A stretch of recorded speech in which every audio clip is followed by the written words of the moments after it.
মধ্যেও তো অনেক কাউন্সিলর আছে। এটা ভীতিকর পরিস্থিতি সৃষ্টি হচ্ছে, যার কারণে হয়তো অনুপস্থিত। এটা পরিস্থিতি ২-১ মাসের মধ্যেই স্বাভাবিক হয়ে আসবে আশা করতেছি। এখন হয়তোবা আমরা এটাকে সিদ্ধান্ত নেওয়ার জন্য আমরা জরুরি একটা সভা দিয়েছি, মাসিক সভা। যে কারা কারা আছে, কারা কারা নাই।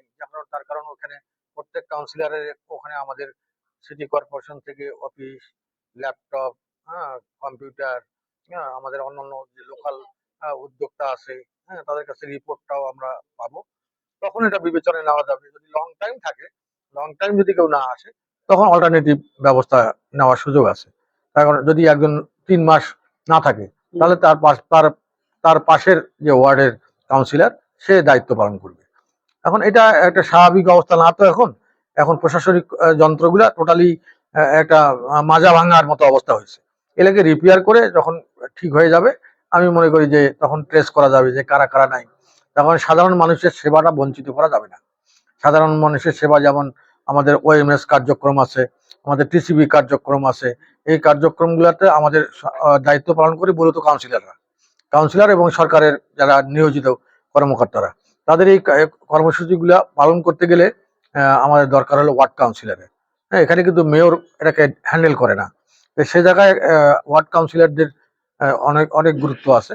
যদি ৩ মাস কেউ অনুপস্থিত থাকে, তখন তার পরিবর্তে তাকে একটা শোকজ নোটিশ করায় আমরা পাশের কাউন্সিলরকে দায়িত্ব দেবো। আর যদি কেউ মৃত্যুজনিত কারণ, যেমন একজন কাউন্সিলর মারা গেল, সেখানে আমাদের আইন অনুযায়ী যে বিধান, একটা মাসিক রেজুলেশন, তার ডেথ সার্টিফিকেট সহ পরবর্তী সিদ্ধান্তের জন্য মিনিস্ট্রিতে পাঠানো। এই মিনিস্ট্রিতে এটা অ্যাকসেপ্ট করার পরে তারপরে এটা নির্বাচন কমিশনে যাবে ৯০ দিনের মধ্যে, ইলেকশন বা বাকি বিষয়গুলো। কিন্তু এখন একটা অস্থিতিশীল পরিস্থিতি যাচ্ছে, আপনারা সবাই জানেন। তো সেক্ষেত্রে ইনশাল্লাহ আমি মনে করি যে অসুবিধা হওয়ার কথা না।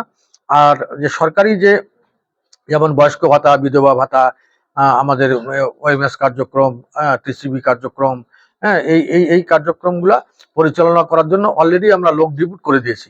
আমাদের সরকারি যে দায়িত্বশীল লোকেরা আছে তাদেরকে কিন্তু ইতিমধ্যে আমরা নিয়োগ করে দিয়েছি। ইন অ্যাবসেন্স অফ আমাদের কাউন্সিলর, এক্স ওয়াই জেড যারা আমাদের সরকারি নির্ধারিত কর্মকর্তা আছে, তারা এই দায়িত্বটা পালন করবে।